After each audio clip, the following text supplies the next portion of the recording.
Hello students, welcome to Advait academy. ముందుగా అందరికీ 80వ స్వాతంత్ర దినోత్సవ శుభాకాంక్షలు. ఇవాళ ప్రధాని నరేంద్ర మోదీ మాట్లాడుతూ సప్తధార అన్నటువంటి దాని గురించి చెప్పటం జరిగింది. ఇది మనకి ఎగ్జామ్ పాయింట్ ఆఫ్ వ్యూలో చాలా ఇంపార్టెంట్. ఏంటి అసలు ఈ సప్తధార అంటే? ఇందులో ఏమేం కాంపోనెంట్స్ ఉన్నాయి? వాటికి సంబంధించి మన భారతదేశం ఎలాంటి ఇనిషియేటివ్స్ తీసుకుంటోంది? వీటన్నింటి గురించి ఇవాళ మనం తెలుసుకుందాం. అయితే ముందుగా సప్తధార అంటే మన యొక్క భారతదేశం అన్నటువంటిది వికసిత్ భారత్ వైపుగా మూవ్ అవ్వటానికి 2047 కల్లా ఒక డెవలప్డ్ నేషన్గా మారటానికి మనకి కావాల్సినటువంటి ఇంపార్టెంట్ స్ట్రీమ్స్ అనమాట. Important streams of development, away 7 streams. వాటిని సప్తధార అనేసి పిలవటం జరిగింది. సో ఒక్కసారి ఇక్కడ చూడండి, మనకి ఇవాళ ఏదైతే ఈ 7 స్ట్రీమ్స్ ఆఫ్ స్ట్రెంగ్త్ అన్నట్టుగా చెప్పటం జరిగిందో వాటి గురించి ఇవాళ మనం తెలుసుకోబోతున్నాం. సో ఈ సప్తధార ఫ్రేమ్వర్క్ అన్నటువంటిది మనకి ఇండియాస్ లాంగ్ టర్మ్ గోల్ ఏదైతే మనం వికసిత్ భారత్ అనేసి పెట్టుకోవటం జరిగిందో అందులో భాగంగా మనం దీన్ని డెవలప్ చేస్తూ ఉన్నాము. అయితే ఇక్కడ ఒకసారి చూస్తే సప్తధార 7 స్ట్రీమ్స్ ఆఫ్ పవర్ అన్నటువంటిది. సో ఇక్కడ ఏంటి అంటే మనకి ఈ డెవలప్మెంట్ వైపుగా మూవ్ అవ్వటానికి ప్రతి స్ట్రీమ్కి కూడా కొంత మూమెంటమ్, క్యాపబిలిటీ, స్ట్రెంగ్త్ అన్నటువంటిది కావాలి. సో అది తన యొక్క గోల్స్ని రీచ్ అవ్వటానికి ఇవన్నీ కూడా పనిచేస్తాయి అన్నమాట. అందులో భాగంగా ఈ యొక్క ఫ్రేమ్వర్క్ని తీసుకురావటం జరిగింది. సో స్ట్రాటజిక్ డెవలప్మెంట్ ఫ్రేమ్వర్క్ అన్నమాట ఈ యొక్క సప్తధార అన్నటువంటిది. మరి ఏంటి ఈ యొక్క 7 స్ట్రీమ్స్ అన్నటువంటివి? సప్తధార ఏంటి అంటే చూడండి, ఒకటి మన యొక్క మ్యానుఫ్యాక్చరింగ్ పవర్ని మనం స్ట్రెంగ్తెన్ చేసుకోవాలని చెప్పేసి. సో ఇక్కడ ఉన్నటువంటి ఈ 7 స్ట్రీమ్స్కి సంబంధించినటువంటి ఇంపార్టెంట్ ఇనిషియేటివ్స్ అన్నీ ఇవాళ మనం తెలుసుకుందామండి ఆల్మోస్ట్. సో ఒక్కసారి చూడండి, అందులో ఒకటి మ్యానుఫ్యాక్చరింగ్ పవర్ని మనము డెవలప్ చేసుకోవాలని చెప్పేసి. రెండవది అగ్రికల్చర్ మరియు ఫుడ్ ప్రొడక్షన్ని స్ట్రెంగ్తెన్ చేసుకోవాలని చెప్పేసి. అలాగే టెక్నాలజీ ఇన్నోవేషన్లో మనం ముందుకెళ్ళాలి అని చెప్పేసి. అలాగే 4వది పిఎం గతిశక్తి అన్నటువంటిది ఏదైతే ఉందో మనము ఈ యొక్క నెట్వర్క్ని బిల్డ్ చేసుకోవటంలో భాగంగా గతిశక్తిని, ఆ మూమెంటంని సాధించాలి అని చెప్పేసి. అలాగే రక్షా శక్తి అంటే డిఫెన్స్ సెక్టార్కి సంబంధించి మనం ఇంకా స్ట్రెంగ్తెన్ అవ్వాలి అని చెప్పేసి. అలాగే గ్రీన్ ఎకానమీ మరియు బ్లూ ఎకానమీ అన్నటువంటిది. అలాగే భారతదేశం యొక్క సాఫ్ట్ పవర్ని పెంచుకోవాలి అని చెప్పేసి. ఇలా మొత్తం 7 స్ట్రీమ్స్ ఆఫ్ ఈ యొక్క స్ట్రెంగ్త్ని చెప్పటం జరిగిందనమాట. అందులో ఒక్కొక్క స్ట్రీమ్కి సంబంధించి ఏమేమి ఇనిషియేటివ్స్ ఇప్పుడు భారతదేశం తీసుకుంటోంది, ఆ యొక్క స్ట్రీమ్ని లేదంటే ఆ సెక్టార్ని స్ట్రెంగ్తెన్ చేయడానికి అన్నటువంటిది మనం చూద్దాం. అందులో 1వది వచ్చేసరికి మ్యానుఫ్యాక్చరింగ్ పవర్ అన్నటువంటిది. సో ఈ మ్యానుఫ్యాక్చరింగ్కి సంబంధించి మనకి తెలుసు చాలా ఇంపార్టెంట్ ఈ మేక్ ఇన్ ఇండియా అని చెప్పేసి. సో మనం భారతదేశం అన్నటువంటిది ఇంతకుముందు ఎక్కువగా ఇంపోర్ట్స్ మీద ఆధారపడుతూ ఉండేది. అయితే ఆ ఇంపోర్ట్స్ని తగ్గించుకొని మనమే ఇక్కడ ప్రొడక్షన్ చేపట్టాలన్నటువంటి ఉద్దేశంతో తీసుకొచ్చినటువంటి ఇనిషియేటివ్ ఈ మేక్ ఇన్ ఇండియా అన్నటువంటిది. సో డొమెస్టిక్గా మనం మ్యానుఫ్యాక్చరింగ్ని చేపట్టడం, తద్వారా మనము ఇన్వెస్ట్మెంట్ అన్నటువంటిది ఇక్కడికి వచ్చేలాగా చేసుకోవటం, అలాగే ఇక్కడ ప్రొడక్షన్ చేయటం ద్వారా ఏంటి మనం ఇంపోర్ట్ డిపెండెన్సీ అన్నటువంటి తగ్గించుకోవటం, ఇవన్నీ కూడా వాటి యొక్క ముఖ్య ఉద్దేశాలు. అలాగే production linked incentive scheme. So ఇక్కడ మన భారతదేశంలో మ్యానుఫ్యాక్చరింగ్ని పెంపొందించుకోవాలని చెప్పేసి మన భారతదేశం ఈ యొక్క పిఎల్ఐ స్కీమ్ని ప్రతిపాదించింది. సో ఎవరైతే ఉత్పత్తిదారులు ఉంటారో వాళ్ళకి ఇన్సెంటివ్స్ ఇవ్వటం ద్వారా ఇక్కడ మ్యానుఫ్యాక్చరింగ్ రంగాన్ని ప్రోత్సహించాలి అని చెప్పేసి. అలాగే నేషనల్ మ్యానుఫ్యాక్చరింగ్ మిషన్ అంటే ఏంటి, ఇక్కడ టెక్నాలజీని యూజ్ చేసి మ్యానుఫ్యాక్చరింగ్ని పెంపొందించడం, ఎంఎస్ఎంఎల్ని ఇందులో భాగస్వాములు చేయటం, వీటి యొక్క ముఖ్య ఉద్దేశంగా దీన్ని తీసుకురావటం జరిగింది. అలాగే పిఎం మిత్ర పార్క్స్ అన్నటువంటివి, ఇది ఏంటి టెక్స్టైల్కి సంబంధించి టెక్స్టైల్ రంగాన్ని మరింత ముందుకు తీసుకెళ్లటం కోసం పిఎం మిత్ర అన్నటువంటి స్కీమ్ పేరుతో టెక్స్టైల్ పార్కుల్ని ఏర్పాటు చేయడం జరుగుతుంది గవర్నమెంట్, దానికి సంబంధించి.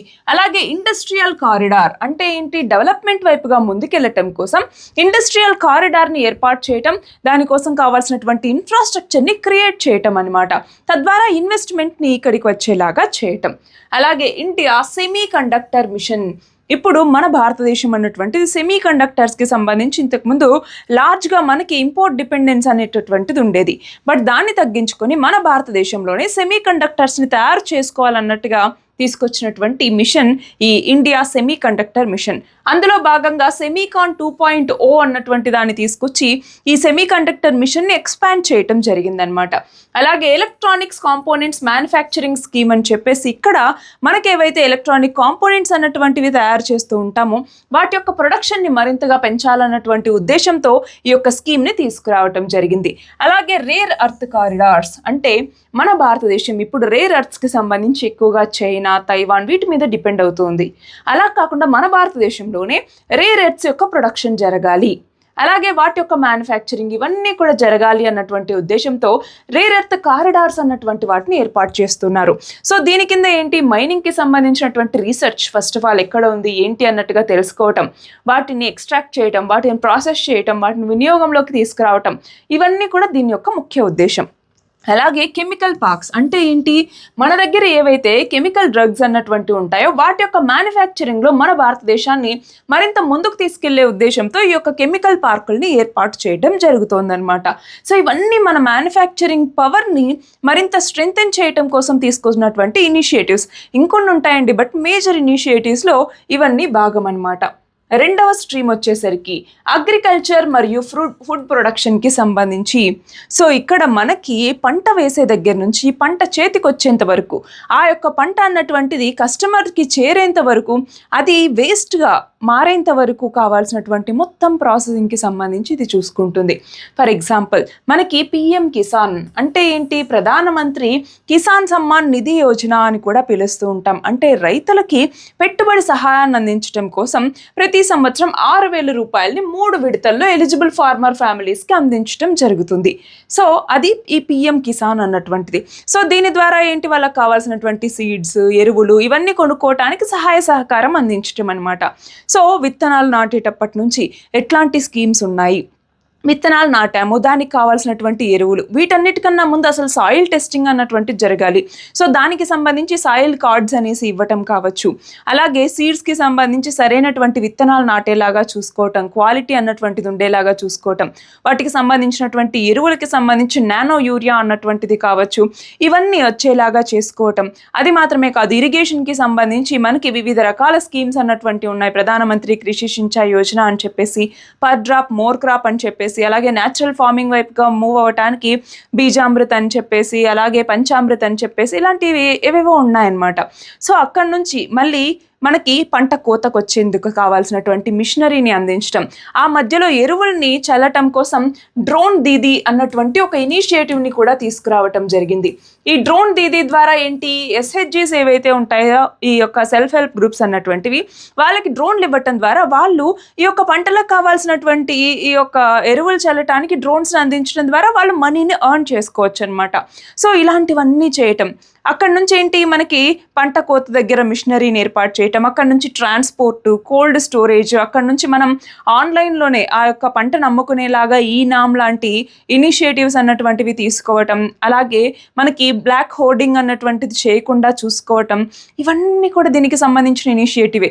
అది మాత్రమే కాదు, మనకి ఫెయిర్ ప్రైజ్ అన్నటువంటిది ఇవ్వటం, దానికోసం ఎంఎస్పి అన్నటువంటి దాన్ని వివిధ రకాల పంటలకి వర్తింపజేసేలాగా చేయటం, దానివల్ల అగ్రికల్చర్కి సంబంధించి ఆ పంటను పండించడానికి రైతుకు కావాల్సినటువంటి భరోసాని ఇవ్వటం, ఇవన్నీ కూడా అండి మనకి స్టార్టింగ్ టు ఎండింగ్ అనేసి తీసుకుంటే వివిధ రకాల స్కీమ్స్ని మనం కనెక్ట్ చేసుకుంటూ వెళ్ళొచ్చు అనమాట. సో కొన్ని ఇంపార్టెంట్ స్కీమ్స్ ఇక్కడ చూడండి. ప్రధానమంత్రి ధన్ ధాన్య కృషి యోజన అన్నటువంటిది ఒకటి. సో దీని ద్వారా ఏంటి, 100 లో ప్రొడక్టివిటీ అగ్రికల్చరల్ డిస్ట్రిక్ట్ని తీసుకొని అక్కడ ప్రొడక్టివిటీని ఎన్హాన్స్ చేయటం, ఏ పంట వేస్తే ఎక్కువ ప్రొడక్టివిటీ వస్తుంది అనేసి వాళ్ళకి అవేర్నెస్ని కల్పించడం, అలాగే డైవర్సిఫికేషన్, ఇరిగేషన్, స్టోరేజ్, వాళ్ళకి కావాల్సినటువంటి అగ్రికల్చరల్ క్రెడిట్ని అందించడం, వీటన్నిటిని ఈ స్కీమ్ అన్నటువంటిది చూస్తుంది.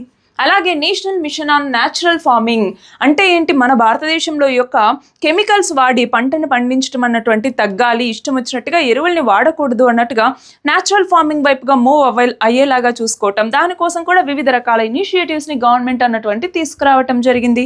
అలాగే అగ్రి స్టాక్ అన్నటువంటిది. సో ఇది ఏంటి అంటే అగ్రికల్చరల్ ఇన్ఫ్రాస్ట్రక్చర్ని క్రియేట్ చేయడానికి కావాల్సినటువంటి ఒక డిజిటల్ ప్లాట్ఫామ్ని ఇది అందిస్తుంది అనమాట. అక్కడ ఫార్మర్ రిజిస్ట్రీ, క్రాప్స్ ఏమేమి పండుతూ ఉన్నాయి, ఎంత లెవెల్లో పండుతూ ఉన్నాయి, ఏ పంట అయితే అక్కడ ఎక్కువ బాగుంటుంది, ఇలాంటి వివరాలన్నీ కూడా ఈ అగ్రి స్టాక్లో ఉంటాయి. అలాగే ప్రధానమంత్రి కిసాన్ సంపద యోజన పిఎంకేఎస్వై అన్నటువంటిది. సో దీని ద్వారా ఏంటంటే ఫుడ్ ప్రాసెసింగ్ ఇన్ఫ్రాస్ట్రక్చర్ని ఇక్కడ డెవలప్ చేస్తారు. అంటే ఏంటి, మనం పంట కోత తర్వాత అది ఎలా ప్రాసెస్ అవుతోంది, సో అందులో వేస్ట్ని తగ్గించడం కోసం తీసుకొచ్చినటువంటి ఇనిషియేటివ్ ఈ ప్రధానమంత్రి కృషి సంపద యోజన, కిసాన్ సంపద యోజన అన్నటువంటిది. అలాగే పిఎంఎఫ్ఎంఈ అంటే ఏంటి, ప్రధానమంత్రి ఫుడ్ ప్రాసెసింగ్కి సంబంధించి మైక్రో ఎంటర్ప్రైజెస్ స్కీమ్ అనమాట. So micro food processing enterprises యొక్క అప్డేషన్, అలాగే వాటిని ఫార్మలైజేషన్ వైపుగా మూవ్ చేయాలి అన్నటువంటి ఉద్దేశంతో తీసుకొచ్చినటువంటిదే పిఎంఎఫ్ఎంఈ అన్నటువంటి స్కీమ్. ఇలా అగ్రికల్చర్కి సంబంధించినటువంటి మేజర్ ఇనిషియేటివ్స్ అన్నింటినీ మనం చదువుకోవాలి. నెక్స్ట్ వచ్చేసరికి టెక్నాలజీ అండ్ ఇన్నోవేషన్కి సంబంధించి, దీనికి సంబంధించి ఇప్పుడు ప్రపంచమంతా కూడా ఆర్టిఫిషియల్ ఇంటెలిజెన్స్, మిషన్ లెర్నింగ్ వైపుగా మారుతూ ఉన్నటువంటి నేపథ్యంలో ఇండియా ఏఐ అన్నటువంటి ఒక మిషన్ని తీసుకురావటం, దీని ద్వారా ఏఐ టెక్నాలజీని ఇక్కడ ఎన్హాన్స్ చేసేలాగా చూసుకోవటం దీని యొక్క ముఖ్య ఉద్దేశం. అలాగే నేషనల్ క్వాంటమ్ మిషన్ అంటే మన భారతదేశంలో క్వాంటమ్ కంప్యూటర్స్, ఆ క్వాంటమ్ కంప్యూటింగ్ టెక్నాలజీస్ని మరింత డెవలప్ చేయాలన్నటువంటి ఉద్దేశంతో దీన్ని తీసుకొచ్చారు. అలాగే ఇండియా సెమీ కండక్టర్ మిషన్, ఇందాకే మనం చూసాము. సో సెమీ కండక్టర్ యొక్క మ్యానుఫ్యాక్చరింగ్ ని ప్రమోట్ చేయడానికి, వివిధ దేశాల మీద డిపెండెన్సీని తగ్గించడానికి తీసుకొచ్చినటువంటి ఇనిషియేటివ్. అందులోనే దీన్ని స్ట్రెంథెన్ చేయడానికి సెమీకాన్ 2.0 అన్నటువంటిది. అలాగే మన యొక్క మొబైల్ నెట్వర్క్ ఆ కనెక్టివిటీని పెంచడానికి 5G నుంచి 6G వైపుగా వెళ్ళటం కోసం, దాన్ని రీసెర్చ్ని ప్రమోట్ చేయటం కోసం భారత్ 6G అన్నటువంటి ఒక అలయన్స్ని తీసుకురావటం జరిగింది. అది మాత్రమే కాదు, ఏఎన్ఆర్ఎఫ్ అంటే అనుసంధాన్ నేషనల్ రీసెర్చ్ ఫౌండేషన్ అని చెప్పేసి రీసెర్చ్ మరియు కొలాబరేషన్ని అకాడమియా, అలాగే గవర్నమెంట్ వీటన్నిటి మధ్య ఎన్హాన్స్ చేయడం కోసం తీసుకొచ్చారు. అలాగే ఆర్డిఐ ఫండ్ అన్నటువంటిది research development and innovation fund అనేసి పిలుస్తూ ఉంటాం. అంటే వీటికి కావాల్సినటువంటి రీసెర్చ్, డెవలప్మెంట్, ఇన్నోవేషన్, వీటికి కావాల్సినటువంటి సపోర్ట్ని, ఫండింగ్ని ఇవ్వటం జరుగుతుంది. అలాగే స్టార్టప్ ఇండియా అంటే ఏంటి, చిన్న చిన్న స్టార్టప్స్ని ఎంకరేజ్ చేయడానికి వాటికి కావాల్సినటువంటి ఫినాన్స్, అలాగే వాటికి కావాల్సినటువంటి డెవలప్మెంట్ సపోర్ట్ వీటన్నిటిని అందించడం జరుగుతుంది. ఎస్పెషల్లీ ప్రైవేట్కి సంబంధించి ఇప్పుడు మనకి ప్రైవేట్ స్పేస్ స్టార్టప్స్ అన్నటువంటివి చాలా చాలా ఇంపార్టెంట్. ఎందుకని అంటే ఫస్ట్ మనకి ఏదైతే స్పేస్ అన్నటువంటిది ఉందో దీంట్లో స్టార్టప్స్ అన్నటువంటివి ఇప్పుడు మనకి ఫస్ట్ యూనికార్న్ అన్నటువంటిది అవతరించడం జరిగింది. సో స్పేస్ రంగానికి సంబంధించి ప్రైవేట్ స్పేస్ సెక్టార్లో ఫస్ట్ యూనికార్న్గా నిలిచినటువంటి ఆ యొక్క ఈ స్టార్టప్ కంపెనీ ఏది అన్నటువంటిది మీరు కమెంట్ సెక్షన్లో చెప్పండి. అలాగే డిజిటల్ పబ్లిక్ ఇన్ఫ్రాస్ట్రక్చర్ అంటే ఏంటి, ఇప్పుడు మనం వాడేటటువంటి వివిధ రకాల టెక్నాలజీస్ అనమాట. ఇప్పుడు భారత్ నెట్ అని కావచ్చు, యూపీఐ సర్వీస్ కావచ్చు, ఇలాంటి డిజిటల్ పబ్లిక్ ఇన్ఫ్రాస్ట్రక్చర్ని పెంపొందించడం కోసం తీసుకొచ్చినటువంటి ఇనిషియేటివ్ ఈ ప్లాట్ఫామ్ అన్నింటినీ కూడా ఎక్స్పాండ్ చేయడానికి. అలాగే నేషనల్ స్పేస్ ప్రోగ్రామ్ అని చెప్పేసి స్పేస్ టెక్నాలజీని మరింత ముందుకు తీసుకెళ్ళటానికి, ఎస్పెషల్లీ ఇప్పుడు వరల్డ్ స్పేస్ జీడిపిలో మన భారతదేశం వాటా బిలో 2% ఉంది. సో దాన్ని మరింతగా పెంచాలి అన్నటువంటి ఉద్దేశంతో తీసుకొచ్చినటువంటి ఇంపార్టెంట్ ఈ స్కీమ్ అనమాట ఇది. సో అలాగా సైన్స్, టెక్నాలజీ, ఇన్నోవేషన్కి సంబంధించి ఇంకా ఏమేమి స్కీమ్స్ ఉన్నాయి, వాటిలో మన భారతదేశం యొక్క పొజిషన్ ఎలా ఉంది, వీటన్నింటి గురించి మనం చదువుకోవాలి. నెక్స్ట్ వచ్చేసరికి గతిశక్తి అన్నటువంటిది. సో కనెక్టివిటీకి సంబంధించి మన భారతదేశంలో ఈ యొక్క కనెక్టివిటీని మరింత పెంచడం కోసం చూడండి పిఎం గతిశక్తి నేషనల్ మాస్టర్ ప్లాన్ అనేసి తీసుకురావటం జరిగింది. దీంట్లో ఏంటి, రోడ్స్, రైల్వేస్, పోర్ట్స్, ఎయిర్వేస్, అలాగే లాజిస్టిక్ సపోర్ట్ అందించడం, అలాగే వాటర్ వేస్ని కనెక్ట్ చేయటం, ఇవన్నీ కూడా దీని ప్రకారం చేస్తారనమాట. అలాగే నేషనల్ లాజిస్టిక్స్ పాలసీ అంటే ఏంటి, ట్రాన్స్పోర్ట్ లాజిస్టిక్స్కి సంబంధించి ఏదైతే కాస్ట్ అన్నటువంటిది ఉందో దాన్ని మరింతగా తగ్గించడం కోసం, అంటే ఏంటి, కనెక్టివిటీని మరింత ఎన్హాన్స్ చేస్తూ సరైనటువంటి రోడ్లు, సదుపాయాలు కనుక తీసుకొస్తే లాజిస్టిక్స్ కాస్ట్ అన్నటువంటి తగ్గుతుంది కదా. సో దాన్ని ఉద్దేశంతో ఈ యొక్క నేషనల్ లాజిస్టిక్స్ పాలసీ అనేసి తీసుకురావటం జరిగింది. అలాగే భారత్మాలా పరియోజన అంటే మన భారతదేశంలో ఎకనామిక్ కారిడార్స్ అన్నటువంటి వాటిని పెంపొందించి మనకి నేషనల్ హైవేస్ కనెక్టివిటీని పెంపొందించడం కోసం ఈ యొక్క భారత్మాలా పరియోజన అన్నటువంటి తీసుకురావటం జరిగింది. అలాగే సాగర్మాలా ప్రోగ్రామ్, దీని ద్వారా పోర్ట్ కనెక్టివిటీని పెంపొందించడం, దానికి రోడ్స్, రైల్వేస్ లాంటి వాటిని అనుసంధానం చేయటం, వీటన్నింటి యొక్క ఉద్దేశంతో ఈ యొక్క సాగర్మాలా అన్నటువంటి ప్రోగ్రామ్ని తీసుకురావటం జరిగింది. అలాగే డెడికేటెడ్ ఫ్రైట్ కారిడార్స్, మనకి రైల్వేకి సంబంధించి ఇప్పుడు 2 స్టాక్ రైల్వేస్ అనేసి వస్తూ ఉన్నాయి గూడ్స్కి సంబంధించి. సో ఒక పెట్టె ఏదైతే ఉంటుందో దానిపైన మళ్ళీ ఇంకొక లేయర్ని అరేంజ్ చేయడం ద్వారా ట్రాన్స్పోర్ట్ అన్నటువంటిది త్వరగా జరగటానికి వీలవుతుంది. రెండవది వచ్చేసరికి ఎక్కువ మొత్తంలో మనకి ట్రాన్స్పోర్ట్ చేయడానికి కూడా వీలవుతుంది. సో అది ఆల్రెడీ మన భారతదేశం అన్నటువంటిది చేస్తుంది. 3 స్టాక్ని కూడా ఇప్పుడు డెవలప్ చేయడానికి ప్రయత్నాలు చేస్తుంది. సో అవన్నీ కూడా. అలాగే ఉడాన్, ఉడే దేశ్ కా ఆమ్ నాగరిక్ అంటాం. రీజనల్ ఈ యొక్క కనెక్టివిటీని పెంపొందించడం కోసం తీసుకొచ్చినటువంటి స్కీమ్ అనమాట. సో ఎయిర్ ట్రావెల్ని మరింతగా పెంపొందించాలి, ప్రతి సామాన్యుడికి కూడా ఎయిర్ ట్రావెల్ని అందుబాటులోకి తీసుకురావాలన్నటువంటి ఉద్దేశంతో తీసుకొచ్చిందే ఈ ఉడాన్ అన్నటువంటి స్కీమ్. అలాగే ఇన్లాండ్ వాటర్ వేస్. సో దీని ద్వారా ఏంటి అంటే వాటర్ వేస్ని ఒక ఎఫిషియంట్ మనకు కావాల్సినటువంటి ఇన్ఫ్రాస్ట్రక్చర్గా తీర్చిదిద్దాలి. తద్వారా ఏంటి ట్రేడ్ లాంటి వాటిని జరగాలి, అలాగే టూరిజం లాంటి వాటిని ప్రమోట్ చేయాలన్నటువంటి ఉద్దేశంతో ఈ ఇన్లాండ్ వాటర్ వేస్ అన్నటువంటి స్కీమ్ని తీసుకురావటం జరిగింది. అలాగే multi modal logistic parks. So దీంట్లో ఏంటి rail connectivity, road connectivity, water ways connectivity, ఇలాగా వివిధ రకాల ఇన్ఫ్రాస్ట్రక్చర్ అన్నీ కూడా ఒక చోట ఏర్పాటు చేసి ఆ లాజిస్టిక్ సపోర్ట్ని కనుక అందిస్తే వాటిని ఏమంటాం మల్టీ మోడల్ లాజిస్టిక్ పార్క్స్ అనేసి అంటాం అనమాట. సో అక్కడ నుంచి ఏంటంటే ఎక్స్పోర్ట్స్, ట్రేడ్ ఇలాంటివి జరగటానికి ఇది ఎంతగానో ఉపయోగపడుతుంది. సో ఇవన్నీ కూడా అన్నమాట మనకి ఈ యొక్క కనెక్టివిటీకి సంబంధించినటువంటి మేజర్ ఇనిషియేటివ్స్.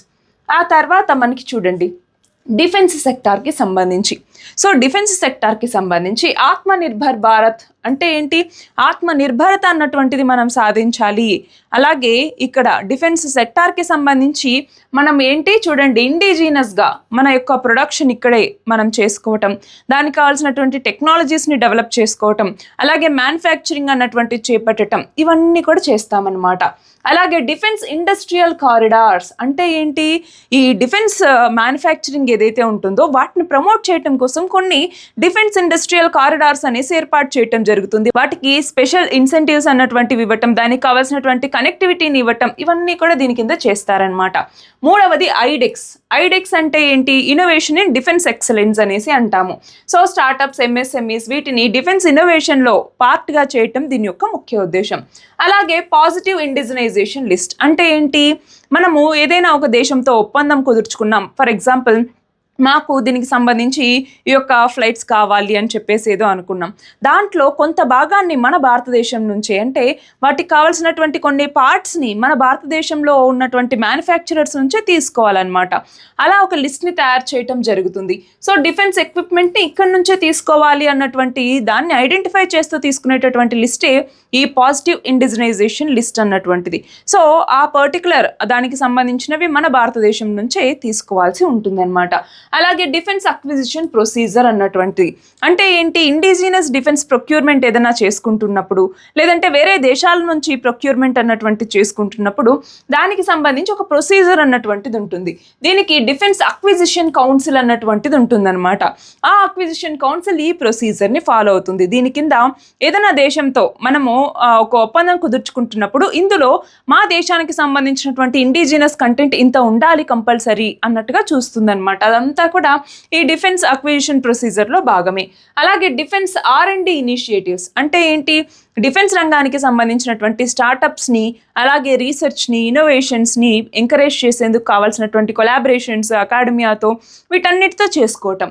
అలాగే డిఫెన్స్ ఎక్స్పోర్ట్స్ అన్నటువంటివి. ఇప్పుడు మన భారతదేశం డిఫెన్స్ ఎక్స్పోర్ట్స్కి సంబంధించి టాప్ 10లో ఉందా, లేదు. సో మన భారతదేశాన్ని డిఫెన్స్ ఎక్స్పోర్ట్స్కి సంబంధించి టాప్ 10లో నిలపటం అన్నటువంటిది దీని యొక్క ముఖ్య ఉద్దేశం, మనం పెట్టుకున్నటువంటి గోల్ అనమాట. సో ఆ వైపుగా రీచ్ అవ్వడానికి ఇవన్నీ కూడా మనకి ఉపయోగపడతాయి. నెక్స్ట్ స్ట్రీమ్ వచ్చేసరికి గ్రీన్ ఎకానమీ.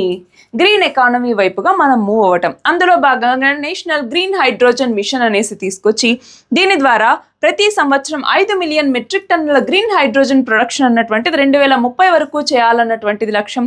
అలాగే కార్బన్ డైఆక్సైడ్ ఎమిషన్స్ అన్నటువంటివి తగ్గించాలి అని చెప్పేసి, కార్బన్ ఫుట్ ప్రింట్ని మేనేజ్ చేయాలని చెప్పేసి ఇలా వివిధ రకాల లక్ష్యాలను పెట్టుకోవటం జరిగింది. ఎంప్లాయ్మెంట్ అన్నటువంటిది వస్తుంది, ఇన్వెస్ట్మెంట్ అన్నటువంటిది వస్తుంది. ఇవన్నీ ప్రతి స్కీమ్లో ఉండేటటువంటి కామన్ పాయింట్స్. రెండవది వచ్చేసరికి పిఎం సూర్యఘర్ ముఫ్త్ బిజ్లీ యోజన. సో దీని ద్వారా ఏంటి అంటే రూఫ్ టాప్ సోలార్ అన్నటువంటిది ప్రమోట్ చేయటం, తద్వారా ఏంటి అంటే కొన్ని యూనిట్ల ఉచిత విద్యుత్ని ఆ ఇంటికి అందించడం, ఫర్ ఎగ్జాంపుల్ 300 యూనిట్స్ అలా అనమాట. అలాగే రీసెంట్గా మనం చూస్తే ప్రధానమంత్రి సూర్య సరోవర్ యోజన అన్నటువంటి దాన్ని తీసుకురావటం జరిగింది. సో ఈ స్కీమ్ కింద ఏంటి అంటే మన ఖాళీగా ఉండేటటువంటి చెరువులు, కుంటలు ఏవైతే ఉంటాయో వాటన్నిటిలో కూడా మనము ఈ యొక్క సోలార్ ప్యానెల్స్ని అక్కడ పెడతాం.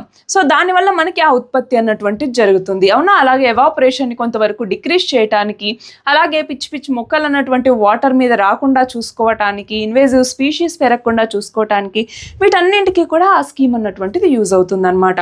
అలాగే నేషనల్ సోలార్ మిషన్ అన్నటువంటిది. సో సోలార్ ఎనర్జీ ప్రొడక్షన్ని మరింత పెంపొందించేదానికి భాగంగా ఈ యొక్క నేషనల్ సోలార్ మిషన్ అన్నటువంటి దాన్ని తీసుకురావటం జరిగింది. ప్రస్తుతం మన భారతదేశం 106 గిగావాట్ల సోలార్ ఎనర్జీని ఆల్రెడీ ప్రొడ్యూస్ చేస్తుంది, లక్ష్యాన్ని చేరుకోవటం జరిగిందనమాట. నెక్స్ట్ చూడండి, అడ్వాన్స్డ్ కెమిస్ట్రీ సెల్ అన్నటువంటిది. ఇది ఏంటి అంటే మనకి బ్యాటరీ మ్యానుఫ్యాక్చరింగ్కి సంబంధించి, ఫర్ ఎగ్జాంపుల్ సోలార్ ఎనర్జీ ఉంది, వాటిని బ్యాటరీస్లో స్టోర్ చేయాలి. ఆ యొక్క బ్యాటరీ మ్యానుఫ్యాక్చరింగ్కి యొక్క అడ్వాన్స్డ్ కెమిస్ట్రీ సెల్ అన్నటువంటి చాలా చాలా ఇంపార్టెంట్. సో వాటిని డెవలప్ చేయడం కోసం ప్రొడక్షన్ లింక్డ్ ఇన్సెంటివ్ స్కీమ్ అన్నటువంటిది ఇవ్వటం జరిగింది, ఉత్పత్తి ఆధారిత ప్రోత్సాహక పథకం అని చెప్పేసి. అలాగే green mobility initiatives, for example ఇంతకుముందు ఫేమ్ అన్నటువంటి ఒక స్కీమ్ ఉండేది, దాంట్లో దాన్ని తీసేసి ఇప్పుడు ఏం చేశారు, పిఎం ఈ డ్రైవ్ అని చెప్పేసి, అలాగే పిఎం ఈ బస్ అని చెప్పేసి ఇలాంటి రకాల ఇనిషియేటివ్స్ని తీసుకురావటం జరిగింది. సో తద్వారా గ్రీన్ మొబిలిటీని పెంచడం అన్నటువంటి దీని యొక్క ముఖ్య ఉద్దేశం. అలాగే గ్రీన్ మ్యానుఫ్యాక్చరింగ్ అంటే ఏంటి, క్లీన్ టెక్నాలజీస్ వైపుగా మూవ్ అవ్వటానికి, ఈ యొక్క కార్బన్ ఎమిషన్స్ని తగ్గించడానికి టెక్నాలజీస్ని డెవలప్ చేసుకోవటం. అలాగే న్యూక్లియర్ ఎనర్జీ ఎక్స్పాన్షన్.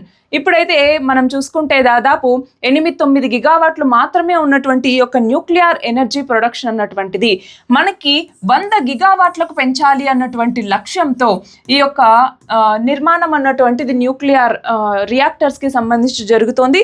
అలాంటి ఇంకో కొత్త 5 న్యూక్లియర్ రియాక్టర్స్ని తీసుకురాబోతున్నారు. అలాగే స్మాల్ మాడ్యులర్ రియాక్టర్స్ అని చెప్పేసి వీటన్నిటిని డెవలప్ చేయడం ద్వారా న్యూక్లియర్ ఎనర్జీని ఎన్హాన్స్ చేయటం అన్నటువంటి దీని యొక్క ముఖ్య ఉద్దేశం. నెక్స్ట్ చూడండి, బ్లూ ఎకానమీకి సంబంధించి అంటే ఓషన్స్కి సంబంధించి వాటిని హార్నెస్ చేయటం ద్వారా మనకి వచ్చేటటువంటి ఆ యొక్క ఎకనామిక్ బెనిఫిట్స్. ఫర్ ఎగ్జాంపుల్ ఇప్పుడు డీప్ ఓషన్ మిషన్ అని చెప్పేసి, అంటే మెరైన్ బయోడైవర్సిటీ ఎలా ఉంది, అక్కడ ఉన్నటువంటి మనకి సోర్సెస్ ఏమేమి ఉన్నాయి, వాటిని ఎలా ఎక్స్ప్లోర్ చేయాలి, వాటన్నింటికి సంబంధించి డీప్ ఓషన్ మిషన్ అన్నటువంటిది పనికొస్తుంది. అందులో భాగంగా ఈ డీప్ ఓషన్ మిషన్ మరియు సముద్రయాన్ దీంట్లో భాగంగా మనము ఒక సబ్మర్సిబుల్ని ఇప్పుడు డెవలప్ చేస్తూ ఉన్నాం, అదే మత్స్య 6000 అన్నటువంటిది. ఇది ఒక హ్యూమన్ సబ్మర్సిబుల్ అనమాట, డీప్ సీ ఎక్స్ప్లోరేషన్ కోసం. అది మాత్రమే కాకుండా చూడండి, సాగర్ మాల అన్నటువంటిది ఇందాకే చూసాం, మ్యారిటైమ్ కనెక్టివిటీని పెంపొందించడం కోసం దానికి కావాల్సినటువంటి ఇన్ఫ్రాస్ట్రక్చర్ని అంటే పోర్ట్ లెడ్ ఇన్ఫ్రాస్ట్రక్చర్ని ఇక్కడ డెవలప్ చేయడం జరుగుతుంది. అంటే రైల్వేస్, రోడ్, ఈ కనెక్టివిటీని పెంపొందించడం అనమాట. అలాగే ఫిషరీస్ అంటే ఏంటి, సీ ప్రొడక్షన్ మరియు ఈ యొక్క మెరైన్ ప్రొడక్టివిటీ ఏదైతే ఉంటుందో వాటిని పెంపొందించడం, తద్వారా ఎక్స్పోర్ట్స్ని ప్రమోట్ చేయాలి అన్నటువంటిది. అలాగే కోస్టల్ టూరిజంని ప్రమోట్ చేయటం. ఇందులో భాగంగా బ్లూ ఫ్లాగ్ బీచెస్ అని చెప్పేసి, బ్లూ ఫ్లాగ్ బీచెస్ అనేవి క్లీనెస్ట్ బీచెస్ అనమాట. అలాంటి బ్లూ ఫ్లాగ్ బీచెస్ని ఏర్పాటు చేయటం, అలాగే బీచ్ టూరిజంని పెంపొందించేలాగా అక్కడ క్లీన్లీనెస్ డ్రైవ్స్ ఏర్పాటు చేయటం, ఇవన్నీ కూడా చేస్తున్నారు. అలాగే ఓషన్ టెక్నాలజీస్ని అంటే ఏంటి, ఓషన్లో మనకు ఉన్నటువంటి రిసోర్సెస్ని ఎక్స్ప్లోర్ చేయటం కోసం ఈ ఓషన్ టెక్నాలజీని మనము ఎన్హాన్స్ చేసుకుంటూ ఉన్నాం. అలాగే రీసెంట్గా మనం చూస్తే సముద్ర మంథన్ అని చెప్పేసి చాలా చాలా ఇంపార్టెంట్. సో ఇక్కడ ఏంటి అంటే ఆఫ్ షోర్, మన భారతదేశం కాకుండా ఆఫ్ షోర్ ఎనర్జీ ఎక్స్ప్లోరేషన్ ఏదైతే ఉంటుందో అవన్నీ చేసుకోవటం కోసం, అలాగే ఆ ఎనర్జీ పొటెన్షియల్ ఎంత ఉంది అన్నట్టుగా దాన్ని ఎస్టిమేషన్ చేయటం కోసం, దాన్ని యాక్సలరేట్ చేయటం కోసం ఈ యొక్క సముద్ర మంథన్ అన్నటువంటి దాన్ని తీసుకురావటం జరిగింది. చాలా చాలా ఇంపార్టెంట్. సో ఇప్పటికీ 6 స్ట్రీమ్స్ అయిపోయాయి. ఇంకా లాస్ట్ స్ట్రీమ్ వచ్చేసరికి సాఫ్ట్ పవర్ అన్నటువంటిది. సో మన భారతదేశం యొక్క సాఫ్ట్ పవర్ని పెంపొందించుకోవాలి అని చెప్పేసి అందులో భాగంగా ఇంటర్నేషనల్ డే ఆఫ్ యోగా మనం ప్రతి సంవత్సరం జూన్ 21వ తేదీని ఇంటర్నేషనల్ డే ఆఫ్ యోగాగా జరుపుకుంటున్నాం. తద్వారా మన భారతదేశం నుంచి వచ్చినటువంటి యోగాని ప్రపంచ దేశాలకు పరిచయం చేస్తున్నాం. ఈ ఇయర్ అయితే దాదాపు 180కి పైగా దేశాలు యొక్క ఇంటర్నేషనల్ డే ఆఫ్ యోగాని సెలబ్రేట్ చేయటం జరిగింది. అలాగే ఆయుర్వేదాకి సంబంధించి ఆయుర్వేద, యునాని, సిద్ధ, ఇవన్నీ హోమియోపతి, వీటికి సంబంధించి మనం ఆ టెక్నాలజీస్ని ఎన్హాన్స్ చేస్తూ రావటం, వీటిని స్ప్రెడ్ చేయటం అనమాట అక్రాస్ ద వరల్డ్. అలాగే హీల్ ఇన్ ఇండియా అంటే ఏంటి, మన భారతదేశంలో క్వాలిటీ హెల్త్ కేర్ని అఫోర్డబుల్గా అందరికీ అందించేలాగా చూడటం ద్వారా మనకి హెల్త్ కేర్ డెస్టినేషన్గా మన భారతదేశాన్ని తీర్చిదిద్దటం. అలాగే స్వదేశ్ దర్శన్ అన్నటువంటి ఈ స్కీమ్ అంటే ఏంటి, మన భారతదేశంలో టూరిజంని పెంపొందించుకోవటం కోసం స్వదేశ్ దర్శన్ అంటే మన భారతదేశాన్ని తిరిగి చూడండి, దర్శించుకోండి అన్నటువంటి ఉద్దేశం అనమాట. సో దీని ద్వారా సస్టైనబుల్ టూరిజంని పెంపొందించేలాగా చేసుకోవటం, అలాగే టూరిజం పొటెన్షియల్ని మరింతగా పెంపొందించేలాగా చేయటం. అలాగే ప్రసాద్ అన్నటువంటి స్కీమ్. సో ఇది ఏంటి, పిలిగ్రమేజ్ రిజర్వేషన్ అండ్ ట్రాన్స్ఫర్మేషన్ అనేసి పిలుస్తూ ఉంటాం. అంటే ఏంటి, ఇక్కడ స్పిరిచువల్ ఆగ్మెంటేషన్ డ్రైవ్ అని కూడా అనమాట. అంటే ఇక్కడ పిలిగ్రమేజ్ సెంటర్స్ అలాగే స్పిరిచువల్ సెంటర్స్ ఏవైతే ఉన్నాయో వాటిని మనం ఇంకా కొంచెం స్ప్రెడ్ చేయటం ద్వారా, అవేర్నెస్ని క్రియేట్ చేయటం ద్వారా వీటికి ఎక్కువగా టూరిజం పొటెన్షియల్ వచ్చేలాగా చేయటం అనమాట. అలాగే వేవ్స్ అని చెప్పేసి, వేవ్స్ అన్నటువంటిది ఏంటి అంటే మనకి ఆడియో విజువల్కి సంబంధించి ఎంటర్టైన్మెంట్ సమ్మిట్ అనేసి పిలుస్తూ ఉంటాం. World of audio visual entertainment summit. So మన భారతదేశాన్ని global media, entertainment, creative ecosystem వీటన్నింటి వైపుగా మూవ్ అయ్యేలాగా మనం ప్రమోట్ చేయటం అనమాట. దానికి సంబంధించి ఒక ప్లాట్ఫామ్ని ఏర్పాటు చేయటం కోసం ఈ వేవ్స్ అన్నటువంటి దాన్ని తీసుకురావటం జరిగింది. అలాగే క్రియేట్ ఇన్ ఇండియా అంటే ఏంటి, ఇప్పుడు గేమింగ్, విఎఫ్ఎక్స్ వీటన్నిటికీ సంబంధించి మన భారతదేశంలోనే వాటిని క్రియేట్ చేసేలాగా చూసుకోవటం, దానికి కావాల్సినటువంటి పొటెన్షియల్ అలాగే దానికి కావాల్సినటువంటి టెక్నాలజీ ఎన్హాన్స్మెంట్ ఇవన్నీ చేసేలాగా చూసుకోవటం. అలాగే హ్యాండీక్రాఫ్ట్స్ అండ్ కల్చర్ అంటే ఏంటి, మన భారతదేశానికి సంబంధించినటువంటి హ్యాండీక్రాఫ్ట్స్ ఏవైతే ఉంటాయో వాటిని వివిధ దేశాలకి పరిచయం చేయటం. ఫర్ ఎగ్జాంపుల్ ఇప్పుడు మన ప్రధాని నరేంద్ర మోడీ వేరే వేరే దేశాలకు పర్యటనలకు వెళ్తూ ఉంటారు. అక్కడ ఉన్నటువంటి వాళ్ళకి మన భారతదేశానికి సంబంధించినటువంటి హెరిటేజ్ని, కల్చర్ని రిప్రజెంట్ చేసేటటువంటి బహుమతుల్ని వాళ్ళకి ఇవ్వటం జరుగుతుంది. అంటే అదొక గిఫ్ట్ మాత్రమే కాదు, తద్వారా ప్రపంచానికి ఆ యొక్క వస్తువు గురించి, ఆ యొక్క కల్చర్ గురించి తెలియజేసేలాగా చేయటం అనమాట. సో చాలా ఇంపార్టెంట్ అండి సాఫ్ట్ పవర్ని ఎన్హాన్స్ చేసుకోవటం. అలాగే స్పోర్ట్స్కి సంబంధించి ఇప్పుడు ఏంటి, మన భారతదేశంలో ఖేలో ఇండియా అని చెప్పేసి అలాగే మనం వివిధ రకాల గేమ్స్ని నిర్వహిస్తూ ఉంటాము. అలాగే మనము ఈ గేమింగ్కి సంబంధించి ఎస్పెషల్లీ ఈ యొక్క గేమ్స్లో స్పోర్ట్స్కి సంబంధించి మనము మేజర్ ఈవెంట్ లాగా దీన్ని తీర్చిదిద్దాలి. మన భారతదేశం నుంచి ఎక్కువ మంది ఒలింపిక్స్కి కావచ్చు, లేదంటే ఇంటర్నేషనల్, నేషనల్ ఇలాంటి పోటీల్లో పాల్గొనాలి అన్నటువంటి ఉద్దేశంతో స్పోర్ట్స్ సెక్టార్ని మరింతగా ఇంప్రూవ్ చేయాలి అనుకుంటున్నారనమాట. దానికోసం ఇప్పుడైతే 9 to 12 years, 9 to 15 years age గ్రూప్లో ఉన్నటువంటి వాళ్ళని మనం రికగ్నైజ్ చేసి వాళ్ళకి దానికి కావాల్సినటువంటి స్కిల్స్, ట్రైనింగ్ ప్రొవైడ్ చేయటం ఇవన్నీ కూడా దీంట్లో ఉన్నటువంటి భాగం. అలాగే కన్సర్ట్ ఎకానమీ అంటే ఏంటి, ఇంటర్నేషనల్ లెవెల్లో మనం కూడా ఇక్కడ కన్సర్ట్స్ అన్నటువంటి వాటిని ఏర్పాటు చేయటం, వాటికి కావాల్సినటువంటి టెక్నాలజీ, ఇన్ఫ్రాస్ట్రక్చర్ వీటన్నిటిని ఇక్కడ ప్రొవైడ్ చేస్తారనమాట. అలాగే వైల్డ్ లైఫ్, నేషనల్ పార్క్స్ ఇవన్నీ ఏంటి, మన యొక్క బయోడైవర్సిటీని అలాగే మన యొక్క ఇక్కడ ఉండేటటువంటి ఏవైతే ఇప్పుడు మనకి నేషనల్ పార్క్స్ అన్నటువంటి ఉన్నాయి, వైల్డ్ లైఫ్ శాంక్చురీస్ అన్నటువంటి ఉన్నాయి, ప్రొటెక్టెడ్ ఏరియాస్ ఉన్నాయి. సో వాటన్నిటిని మనం ప్రొటెక్ట్ చేసుకుంటూ, సో మన యొక్క ఎకోసిస్టమ్ని ప్రొటెక్ట్ చేసుకుంటూ మనం టూరిజంని కూడా డెవలప్ చేసుకోవటం అనమాట.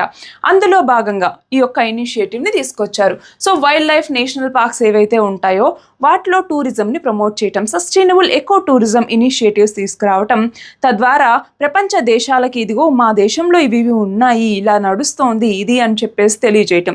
సో వీటన్నిటి ద్వారా ఏంటంటే మన భారతదేశం తన యొక్క సాఫ్ట్ పవర్ని ఇంక్రీజ్ చేసుకుంటుంది అనమాట. ఇవన్నీ కూడా 7 స్ట్రీమ్స్ అండి. మన భారతదేశం ఏదైతే ఇప్పుడు ఈ యొక్క చెప్పటం జరిగిందో సప్తధార అని చెప్పేసి, అందులో భాగంగా ఈ 7 స్ట్రీమ్స్ని కూడా డెవలప్ చేస్తోంది. వీటన్నిటిని ముందుకు తీసుకెళ్ళటం ద్వారా ఇంకా చాలా స్ట్రీమ్స్ ఉన్నాయి కవర్ అవ్వనివి. ఫర్ ఎగ్జాంపుల్ నారీ శక్తి అన్నటువంటి చాలా చాలా ఇంపార్టెంట్ స్కీమ్. అలాగే యూత్కి సంబంధించి వాళ్ళ యొక్క స్కిల్ డెవలప్మెంట్, వాళ్ళ యొక్క ఎడ్యుకేషన్కి సంబంధించి, అలాగే ఎంప్లాయ్మెంట్కి సంబంధించి ఇవన్నీ చాలా ఉన్నాయి. వీటిలో అక్కడ కవర్ చేయలేదు. బట్ ఈ సప్తధార అన్నటువంటిది కూడా మనకి మన యొక్క నేషన్ని డెవలప్ చేయడానికి, వికసిత్ భారత్ వైపుగా మనం మూవ్ అవ్వటానికి మనకు కావాల్సినటువంటి ఇంపార్టెంట్ స్ట్రీమ్స్గా మనం చెప్పచ్చు. ఇది ఇవాల్టి మన ఆర్టికల్. అందరికీ మరొక్కసారి స్వాతంత్ర దినోత్సవ శుభాకాంక్షలు.